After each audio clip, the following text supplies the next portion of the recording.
Sports betting is coming to Florida.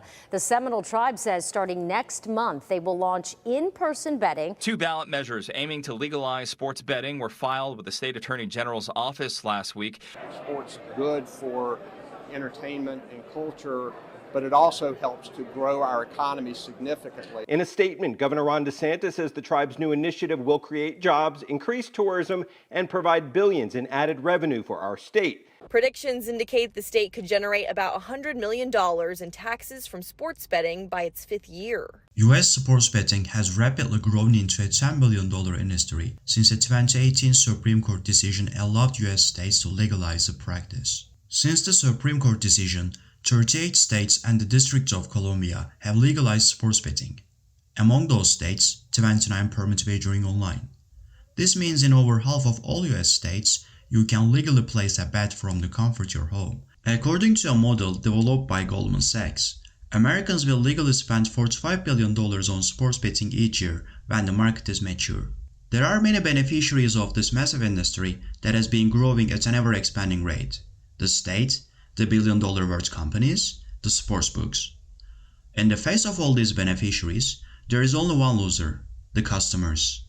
A survey released by the Siena College Research Institute found that 19% of Americans have an online sports betting account. To put this into perspective, that is 1 in every 5 Americans. What is more concerning is that 18% of bettors have lost money that was meant for meeting their financial obligations. You may wonder, why would anyone bet with money that was meant for food, rent, and essentials? An article published by the University of Texas answers this question. Our brains are hardwired to seek out behaviors that release dopamine in our reward system.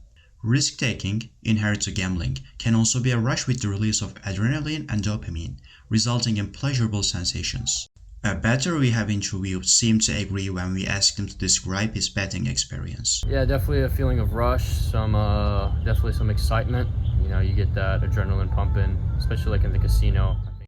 Despite betting since 18, Reese, now 21, has not profited whatsoever. I would place myself either as like dead even or like a little bit negative.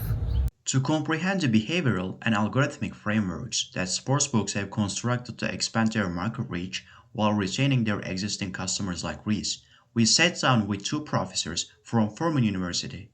Dr. Kelsey Hempel is an economics professor who specializes in decision-making in the face of risk and uncertainty.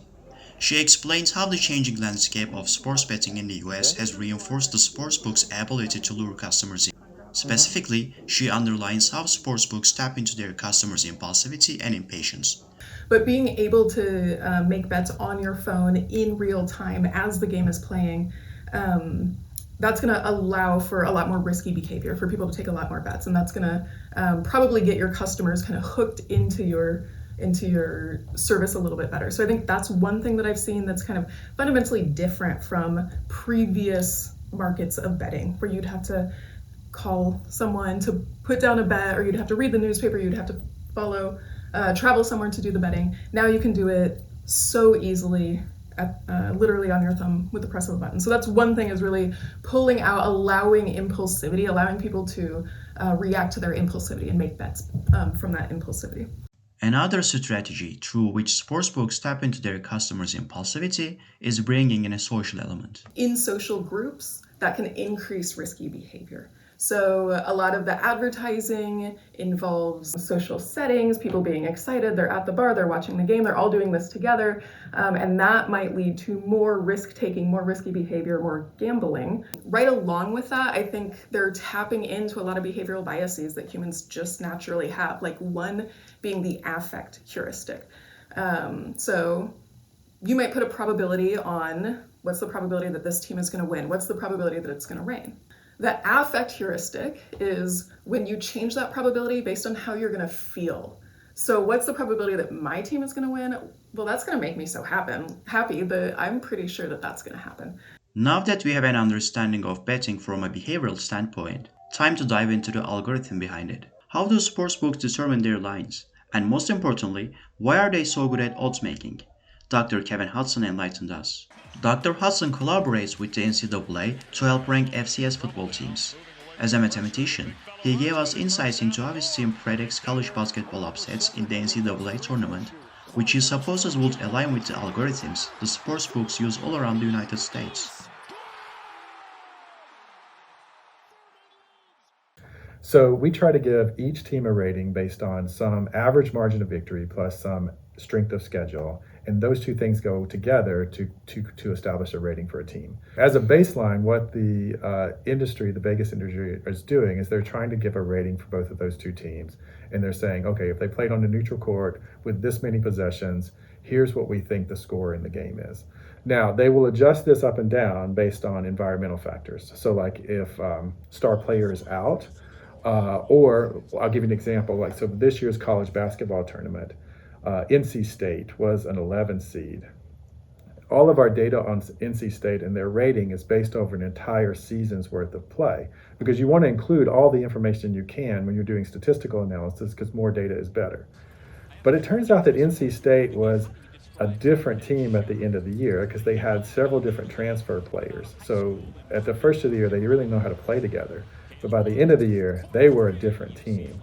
And so the question is, how much do you weight the games that they played at the beginning of the year versus the games they were playing at the end of the year? But it turns out NC State in the tournament is a much better team than their overall ratings might suggest. So Vegas is good at this. They're really good at trying to figure out how much should we adjust those ratings up or down based on recent information. But that is not all Vegas is good at. It also excels in targeting people's vulnerabilities. And what greater vulnerability we have than free of charge benefits? The Siena College Research Institute survey revealed that 71% of bettors signed up for a betting app because of a promotion that offered free money upon registration. And another firm bettor can testify to that. The first time I ever bet was actually from a promotion. I put in $25 and the app matched my first deposit, so I used the money that the app gave me from matching my deposit to place my first bet. The survey also showed that 38% of online sports bettors felt they bet more than they should have. In other words, more than 1 in every 3 bettors regretted their bets. Remember, unlike other addictions, gambling addicts often show no visible signs. It does, however, eventually affect both the addict and their surroundings. People with a gambling problem can suffer impacts such as conflicts in relationships, financial strains, and feelings of anger, shame, or worry. If you or someone you know may be struggling with their gambling habits, call the confidential National Problem Gambling Line.